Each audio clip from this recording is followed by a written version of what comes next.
dating this young lady that I meet in college. The relationship became sexual very quickly. And very soon afterwards, she comes to me with news that I wasn't ready to hear, that she was pregnant. It was weeks later before she had the abortion. So the morning of it, she calls me, and she asked me the same question she's been asking me for weeks. David, do you think this is the right thing to do? I did say, yes, I think it's the right thing to do. And later on, afterwards, we talk on the phone, and I can't even understand what she's saying. She has been traumatized by what she has gone through. She is crying. And I knew, even though I wasn't a follower of God, I knew the decision that I made was actually choosing my life, my dreams, my plans above this baby. I knew it wasn't a blob of tissue. So that immediately brought a lot of guilt and a lot of shame. I would go into depression, very deep depression, and not know when I'm going to come out of it. And I realized it's because of my selfishness and my sin. That day in the midst of my apartment, all alone, I felt like the presence of God met me. And for the first time in my life, I bowed my knees before God. I asked Jesus Christ to forgive me for my sin. I rose up with a peace that I had never known in my life before. At this point, I'm thinking I'm a man whose life has changed. You know, I'm Christian, and I have a wife who is a Christian, and so things should be different and be better. But there's some other things that I'm realizing that are still in my life. There's this tremendous anger, and it was affecting us. It was affecting our marriage. It was affecting my relationship with our kids.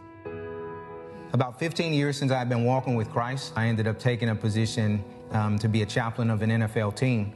And in the process of that, I have a conversation with this guy. I never shied away from any parts of my story. He goes, David, how have you allowed Jesus to heal you from the wound of abortion in your heart? I said, I've never specifically asked Jesus to heal me of that wound. So he goes, can I do two things? Can I send you a book? And then the second thing is, can I set you up with a male peer counselor to go through an abortion recovery Bible study? And I said yes to both of those things. And God began to minister to some of those areas of anger and depression, and to begin to lift those. And he's transforming me and making me a better husband and a better father. But it was years along the way. And it took really another man to point out to me that there might be a connection between what you experience with that abortion and some of the pain and the hurt that you're experiencing in your life. So I would say, don't hear this and walk away. If you don't do anything, this will continue to affect areas of your life.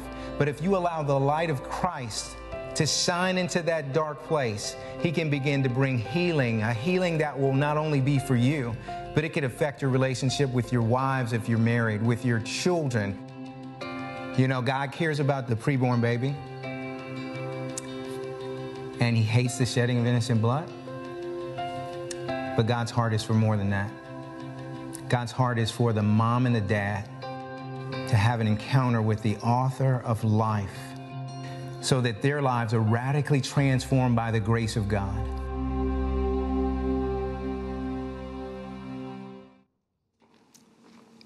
Good morning. I stand before you today solely because of the grace of Jesus Christ. When I think of the horrible act that I was complicit in the death, the murder of my firstborn child, the only reason that I have to stand before you is because of God's amazing grace, a grace that is greater than our sin. And the greatest gift in my life is to know the Creator, Jesus Christ, to know his redemption, his redeeming love. It has meant everything in my life, and so I am grateful to be here today. Georgette, thank you for the invitation to speak. Thank you, Anglicans for Life, for what you do. And I'm excited about what God is doing as he is ministering to people to take a stand for the life of the preborn, but to minister to those who have been broken by abortion as well. I want to show you all a tangible picture of, and you saw it, a tangible picture of God's mercy and grace to me as my family. My wife of 20 years, Taria, and our 6 kids. We never have a quiet moment around our house. And God is using our children in many ways to grow me up. He's placed me there to help them to grow in him. but he is using them to grow me and mature me in him. I also have an older son, my son Sakari. There's parts of my story the video didn't hit, so I'm gonna hit some of that. But I have an older son from a first marriage, my son Sakari, who is 27 years of age, who lives in Pittsburgh, Pennsylvania. And the very fact that he is there, and to think of what I lost in the death of my first child, and to see the relationship I have with my son, though there are some hard things in it, it breaks my heart that I don't have a 30-year-old daughter that I could be walking with, pouring into, having conversations, laughing with, sensing her heart for me. It breaks my heart, but God has had a work of mercy in me and my son Sakari's relationship, and I'll talk a little bit about that in a moment. I had the privilege of serving Jesus in ministry for the past 23 years, and that's looked different over the years. I started in youth ministry, did college ministry with Campus Crusade for Christ. I was an NFL chaplain to the Cincinnati Bengals for a season, which I thought was the ultimate men's ministry.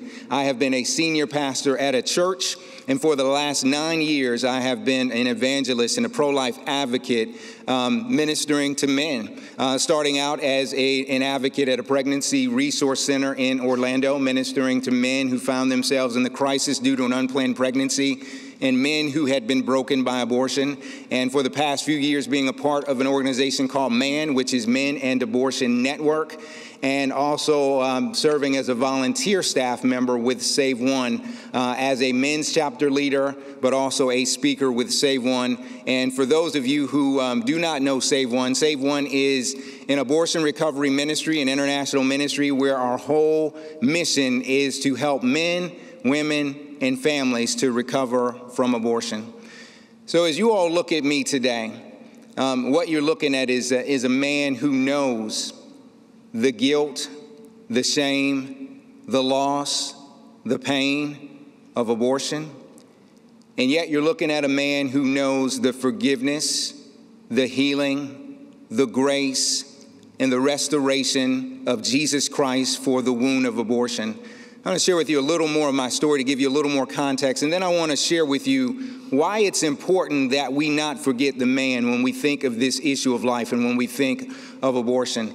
So that video was really short, and it's 31 years of a story that's being told that they put together in 4 minutes, so lots of things are lost in it. But after the abortion, there were lots of symptoms that overtook my life, and at first I never correlated them to the abortion. But the young lady that I was with who had the abortion was my first girlfriend, first person I'd ever had sex with, and I could justify that I was in a sexual relationship with her because we loved each other. But after the abortion, I became very promiscuous, and I began using women in some regards to medicate my pain. I drank alcohol before the abortion, but afterwards it wasn't drinking alcohol to have fun or to be the life of the party. Drinking alcohol was a way for me to drown my sorrows. Anger and rage overtook my life. I was depressed quite often and didn't know when I would go into it and when I would come out of it. It was these deep, deep valleys that I was in because of the fact that I justified the reason for the abortion being me getting a college education, and the child would get in the way of that. I had this unhealthy drive to finish my college education, and it was almost like I'm going to succeed in this because I had a massive fail in protecting life, which instinctively as a man, I think God puts in us. And I had a very hard time making decisions. And that was kind of how my life was going. Because of the fact that I lived this way, I found myself through being promiscuous with women. I found myself 3 years later in a place where another young lady comes to me and she says she's pregnant. And I remember the guilt and the pain and the loss that happened. And I in some regards, didn't want to go through that again. The young lady said to me that I don't know if I can be a mom on my own. When she said that, because of my experience, this is how I heard it, that if I'm not going to be with her, she's going to have an abortion. She never said that, but that's how I processed it. So what I did is I decided I'll be with you. I will marry you. We're going to have this child because I don't want to go through the pain I went through before. And it wasn't because I was all of a sudden pro-family or pro-life. In many regards, I was trying to atone for the sin that I had committed in the past. Well, I put a ring on her finger, and it didn't change anything about me. It didn't change my heart. And so now I'm committing adultery on my wife. I'm angry. The anger is even escalated because I feel like I'm trapped in a marriage that I really didn't want to be in, and that anger is spilling out on my wife. I'm depressed. We have a son, which should be the most joyous day in my life. Past the balloons, past the cigars, but that wasn't the case. Instead, my heart felt so numb at this great gift of a life being born into the world.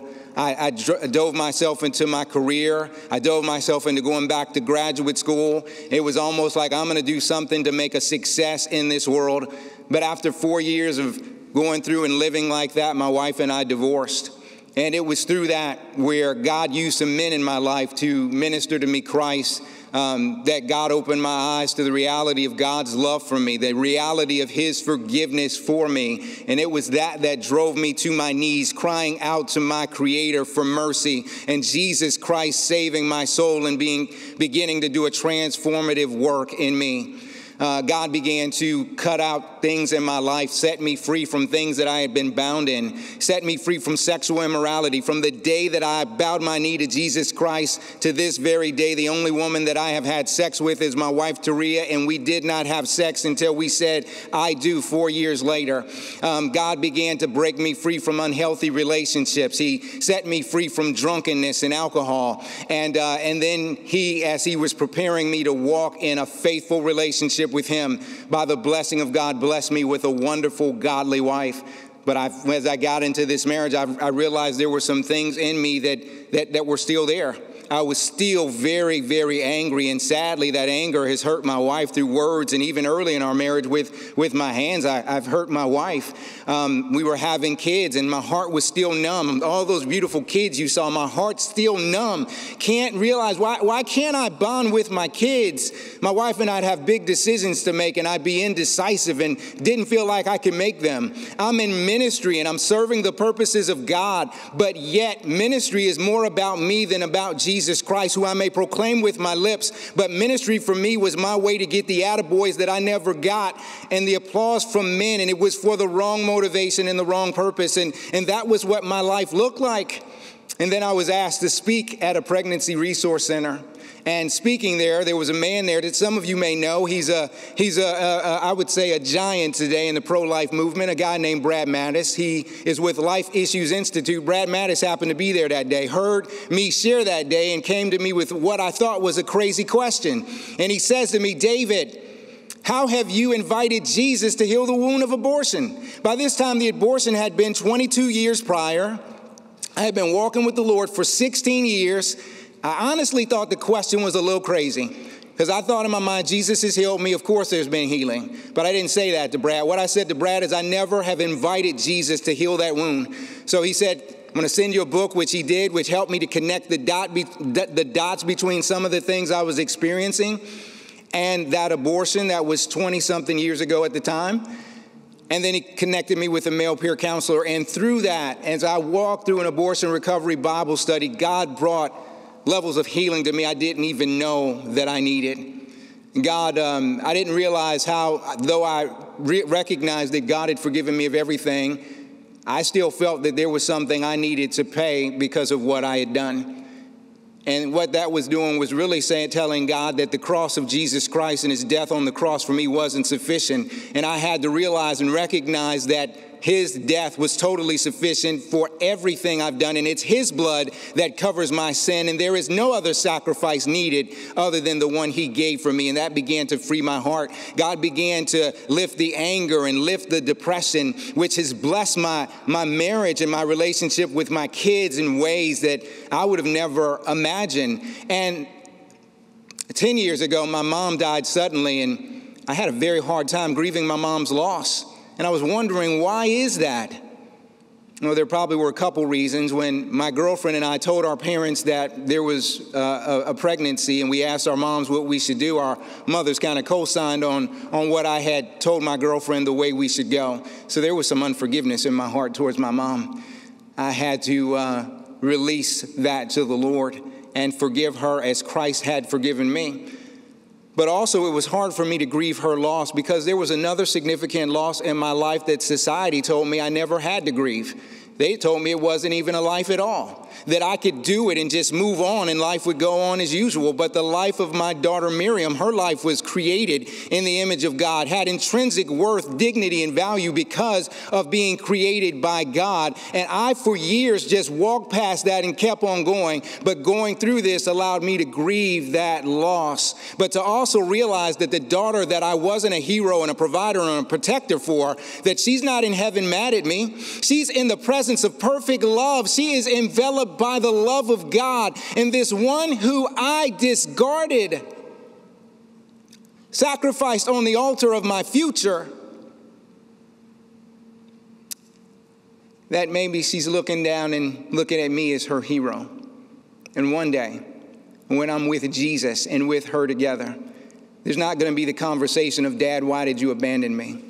There's going to be great rejoicing in the presence of perfect love, because of the redeeming love of Jesus Christ. That has changed everything in my life. So I stand before you today representing men who are often forgotten when there's an unplanned pregnancy, men who are often forgotten when there's an abortion decision that is made. And I want to talk to you about why men are important and the intentionality we need to have in ministering to the man in addition to the preborn baby, the infant, as Alan Parker said, and in addition to the woman. And I believe that if we have an intentionality in that, it's going to give us a greater key to turning back the scourge of abortion in our nation. I had a friend years ago who was a music minister, and he went to minister at the church, and there was this stench that they couldn't find, and they went all around the church, and it was so bad they couldn't even rehearse that night. And so they ended up leaving the church, and when they left the church and closed the doors, he saw steam rising from the street, and he realized where the stench was coming from. It not only brought stench into the church, but it was affecting the whole street. There was a manhole cover that was out of place, and because the manhole cover was out of place, there was this stench that was coming from underneath the surface that was causing the whole block to stink. As he looked at that, he said he felt like the Holy Spirit say to him that that's what's wrong with our world today, that men are out of place. And because men are out of place, it's causing the stench of sin in our world to even be exemplified even greater. We know that sin is going to be a part of our world until Jesus Christ comes back and returns and he does away with it and he makes a brand new world. Sin is going to be a part of it.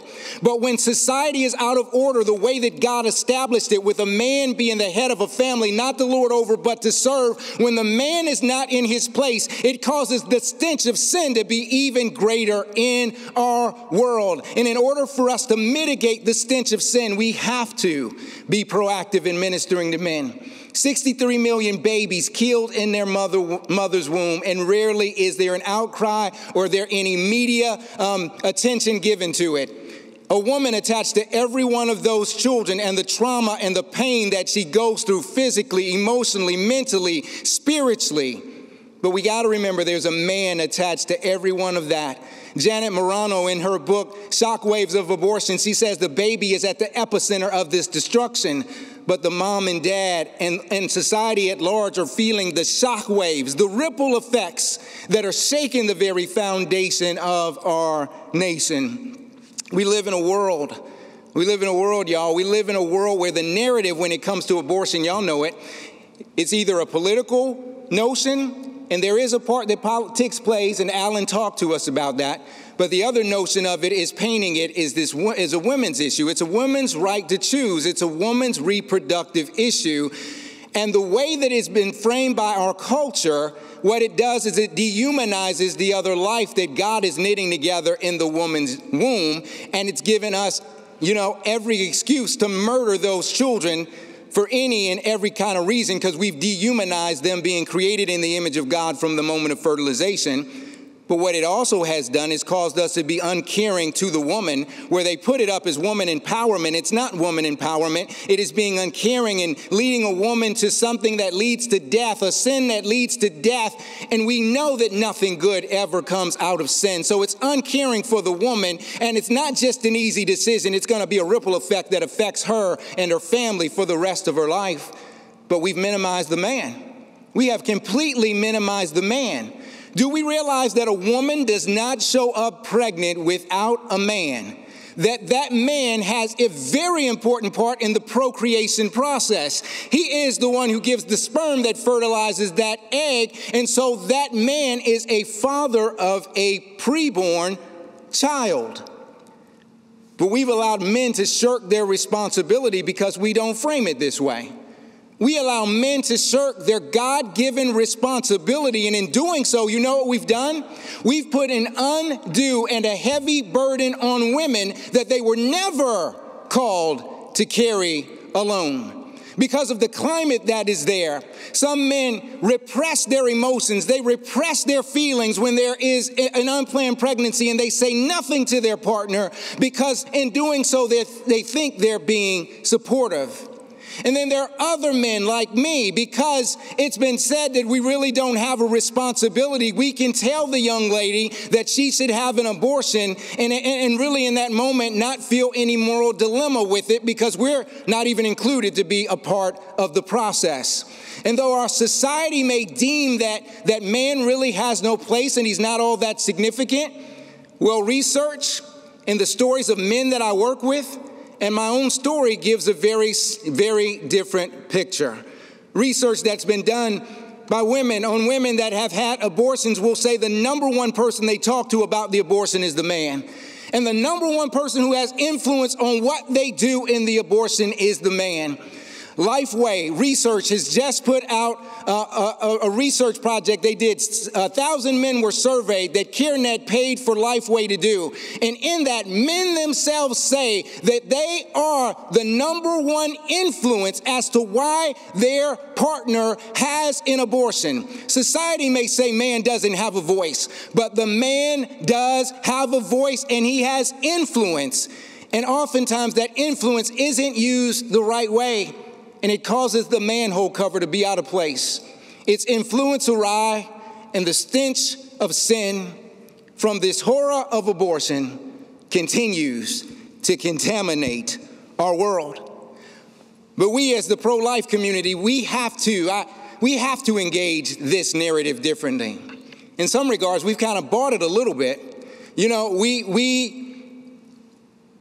realize that there's a baby there, so we don't buy it in that sense. We know that it's bigger than just the woman. We realize there's another life that's there. It's not just a woman's issue because there's a baby there. So we minister to the baby. We speak up for the baby, which we should, because we're to be a voice for the voiceless. We're to defend the weak. We're to rescue the innocent. That is what God has called for us to do.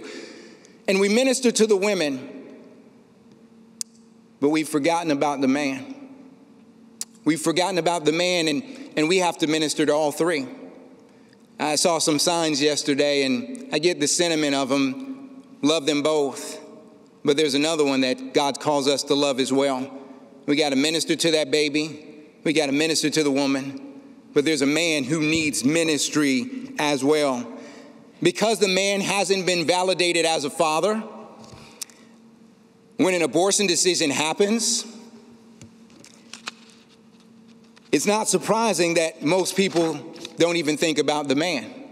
We recognize the woman, we recognize the trauma it brings her, but because we haven't validated the man on the front end, we don't think about the man on the back end. But I want you to realize that a man who is the father of a preborn child that has been aborted, he has tremendous loss in his life. He has the loss of fatherhood. And there is something deep that breaks inside the heart and the soul of a man when there is an abortion decision. The man is a father. There's something deep that breaks in him, and abortion hurts men. We got to recognize that abortion hurts men as well. Brad Mattis, the guy I shared with you, who enlightened me to the fact that abortion was affecting me in deep ways, he says there's 5 ways that God has put an instinct in men. And there's the 5 P's. There's the P's of procreation. Men are to provide, to protect, to perform, and to have pleasure. Think about when an abortion happens.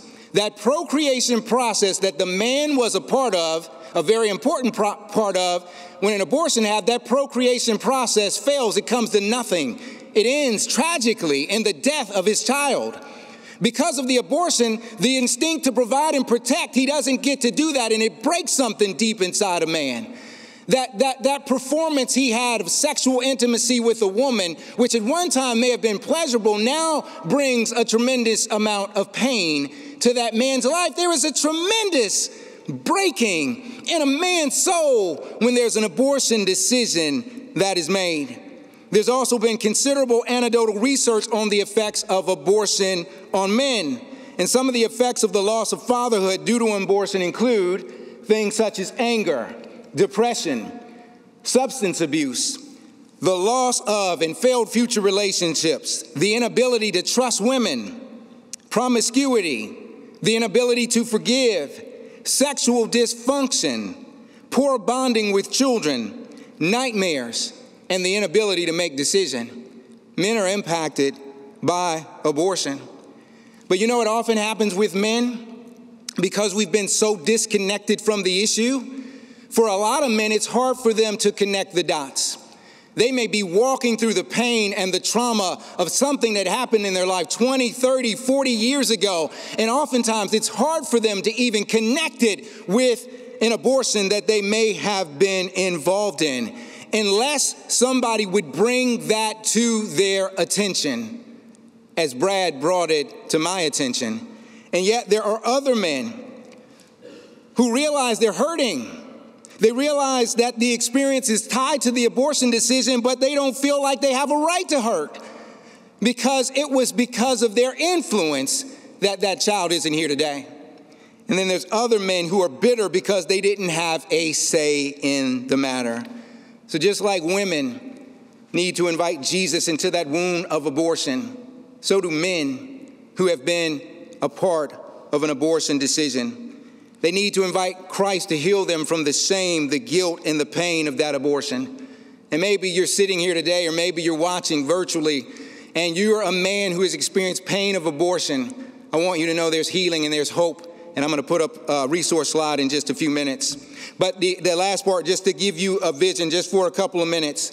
You know what happens when people who have been deeply impacted by abortion receive the healing of Christ for those wounds? We see it all the time. We see masses of women that are rising up, and they're calling out, and they're refuting the lie of the enemy, and they're standing up for the truth, and they're standing up for life, and they're admonishing other women not to go this way because it's a road of death that leads to pain. And they're champions to bring healing to other women and to counsel them in the midst of their pregnancies. And this is what God wants to do with men, because men are a vital part and a key to abortion ending in our country.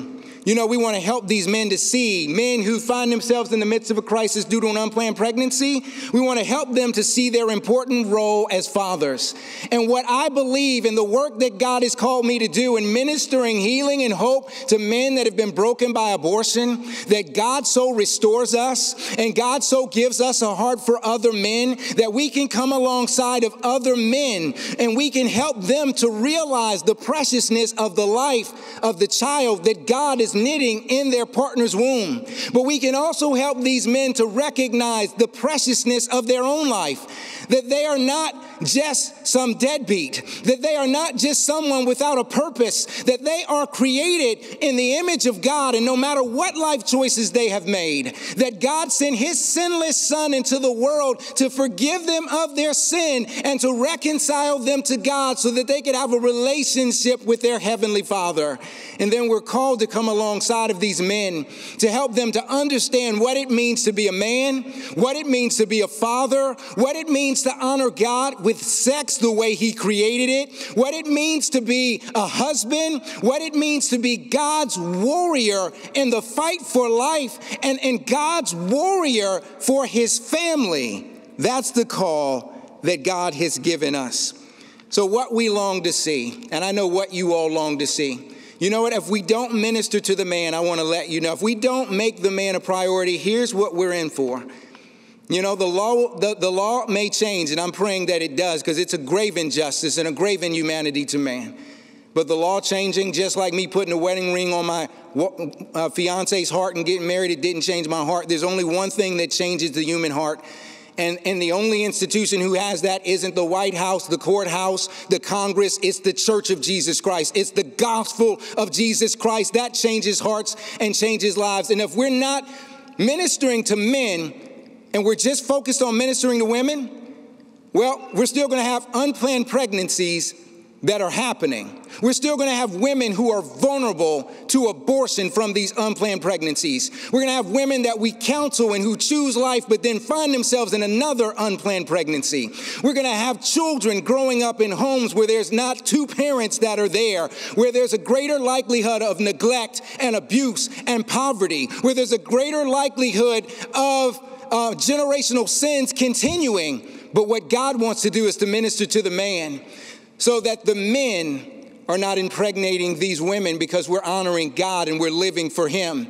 That the men and women in the face of crisis are having an encounter with Jesus Christ, the author of life, who transforms their life to help them to see the value of their life and the value of their child. For women to take up the mantle of motherhood, for men to take up the mantle of fatherhood, for men to lead in raising their children up in the fear and in the admonition of the Lord, so that God can break generational curses and sins off of families, and he can start a new generational blessing under the covenants of Jesus Christ. And if that sounds crazy to you, well, that's the story of what God is doing in my life. And I believe it's the story of what God wants to do in our world as we remember the man is important. Here are some resources, and I'm going to get out of the way. DavidWilliamsSpeaks.com is my website.